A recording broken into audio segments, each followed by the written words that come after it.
Assalamualaikum warahmatullahi wabarakatuh. Di sini saya akan menjelaskan tentang isi dari makalah kelompok saya yang terdiri dari Adelia Jalika Putri, Aisyah Mukarramah, Dwi Anissa Isnaini, Alex Barik Arifah, Ahmad Rudini Aliwafa, dan Alfiat Daraja Prakila. Untuk yang pertama kita masuk ke pembahasan dari makalah kita, yaitu hakikat pemimpin. Pemimpin pada hakikatnya adalah seorang yang mempunyai kemampuan untuk mempengaruhi perilaku orang lain di dalam kerjanya dengan menggunakan kekuasaan. Setelah itu, pada tahap pemberian tugas pemimpin harus memberikan suara arahan dan bimbingan yang jelas, agar bawahannya dalam melaksanakan tugasnya dapat dengan mudah dan hasil yang dicapai sesuai dengan tujuan yang telah ditetapkan. Pemimpin mempunyai wewenang untuk mengarahkan anggota dan juga dapat memberikan pengaruh. Dengan kata lain, para pemimpin tidak hanya dapat memerintahkan bawahannya apa yang harus dilakukan, tetapi juga dapat mempengaruhi bagaimana bawahannya melaksanakan perintahnya.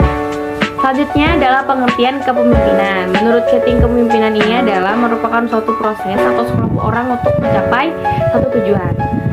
Dan menurut Stoner, kepemimpinan adalah proses pengarahan dan memengaruhi aktivitas yang berkaitan dengan pekerjaan anggota kelompok. Dan ada 3 implikasi penting dari definisi tersebut. Pertama, kepemimpinan menyangkut orang lain, bawahan atau pengikut. Kesediaan meruntuk menerima pengarahan dari pemimpin. Kedua, kepemimpinan menyangkut suatu bagian kekuasaan yang tidak seimbang di antara para pemimpin, anggota, dan anggota kelompok. Dan ketiga, selain dapat memberikan pengarahan kepada para bawahannya atau pengikutnya, pemimpin juga dapat mempergunakan pengaruh. Dengan kata lain, para pemimpin tidak hanya dapat memerintah bawahan apa yang harus dilakukan, tetapi juga dapat mempengaruhi bagaimana bawahannya melaksanakan pemerintahnya. Dan selanjutnya ini adalah tugas kepemimpinan. Tugas pemimpin dalam suatu birokrasi sangat urgent dalam rangka pencapaian tujuan yang telah ditetapkan sebelumnya, sebagaimana yang diamanahkan di administrasi. Dan ada juga dari Hick and Goddard mengatakan bahwa pemimpin yang efektif mampu memberikan pengarahan terhadap usaha semua pekerja dalam pencapaian tujuan birokrasi. Tanpa pimpinan atau bimbingan, hubungan antara individu dengan tujuan birokrasi menjadi lemah.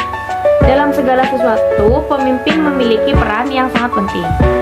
Pimpinan birokrasi merupakan simbol, panutan, pendorong, sekaligus pengaruh yang dapat mengarahkan berbagai kegiatan dan sumber daya birokrasi guna mencapai tujuannya.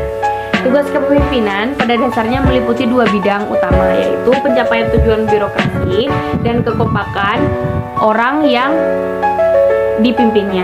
Tugas yang berhubungan dengan kekompakan tersebut biasanya disebut sebagai relationship function. Keting mengatakan bahwa tugas kepemimpinan yaitu berhubungan dengan kelompok, yaitu memulai, mengatur, memberitahu, mendukung, menilai, dan menyimpulkan. Lebih lanjut, Keting mengatakan bahwa tugas kepemimpinan yang berhubungan dengan kekompakan dalam kelompok antara lain yaitu mendorong, mengungkapkan, mendamaikan, mengalah, memperlancar, dan memasang aturan lain. Fungsi kepemimpinan. Pendekatan perilaku membahas orientasi atau identifikasi pemimpin. Aspek pertama, pendekatan perilaku kepemimpinan menekankan pada fungsi-fungsi yang dilakukan pemimpin dalam kelompok agar kelompoknya dapat berjalan dengan efektif. Seseorang harus melaksanakan 2 fungsi utama, yaitu 1. Fungsi untuk berhubungan dengan tugas atau task related atau pemecahan masalah. Yang kedua, fungsi-fungsi memelihara kelompok atau group maintenance atau sosial. Fungsi pertama menyangkut pemberian saran penyelesaian, informasi, dan pendapat. Fungsi kedua mencakup segala sesuatu yang dapat membantu kelompok dapat berjalan lebih lancar. Persetujuan dengan kelompok lainnya, penengahan pendapat, dan sebagainya. Gaya kepemimpinan. Gaya pada dasarnya berasal dari bahasa Inggris atau style, yang berarti mode seseorang yang selalu nampak yang menjadi ciri khas orang tersebut. Gaya merupakan kebiasaan yang melekat pada diri seseorang dan melaksanakan tugas-tugas kepemimpinannya. Stroner mengatakan bahwa gaya kepemimpinan atau leadership style adalah sebagai pola tingkat laku yang disukai oleh pemimpin dalam proses pengarahan dan mempengaruhi pekerja. Secara umum, gaya kepemimpinan hanya dikenal dalam dua gaya, yaitu gaya otoriter dan gaya demokrasi. Gaya kepemimpinan otoriter biasanya dipandang sebagai gaya yang didasarkan atas kekuasaan posisi dan penggunaan otoritas dalam melaksanakan tugas-tugas dalam pemimpin. Sedangkan gaya kepemimpinan demokrasi dikatakan dengan kekuatan personal dan keikutsertaan para pengikut dalam proses pemecahan masalah dalam pengambilan keputusan.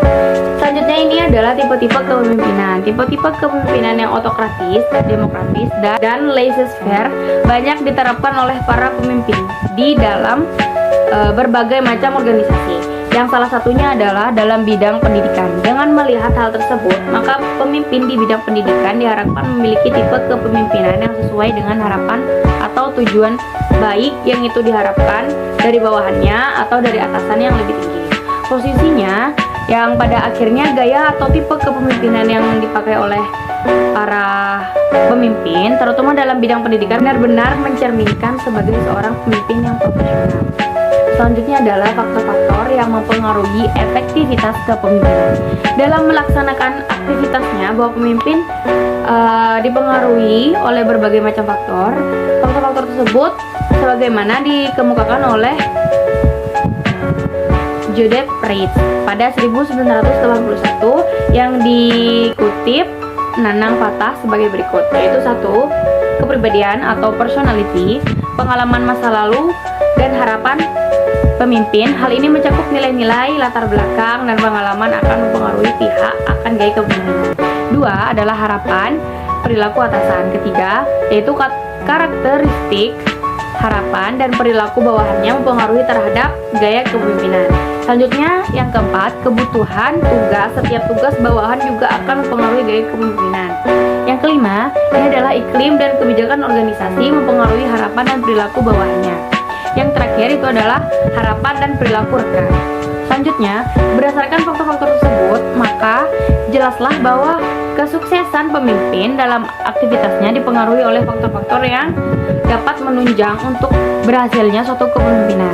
Oleh sebab itu, suatu kepemimpinan apabila terjadi keharmonisan dalam hubungan atau interaksi yang baik antara atasan dengan bawahan, di samping dipengaruhi oleh latar belakang yang dimiliki pemimpin seperti motivasi diri untuk berprestasi, kedewasaan, dan keleluasaan dalam hubungan sosial dengan sikap-sikap hubungan manusiawi. Hanya itu yang bisa saya sampaikan tentang inti dari makalah kami yang berjudul kepemimpinan. Kurang lebihnya mohon maaf. Assalamualaikum warahmatullahi wabarakatuh.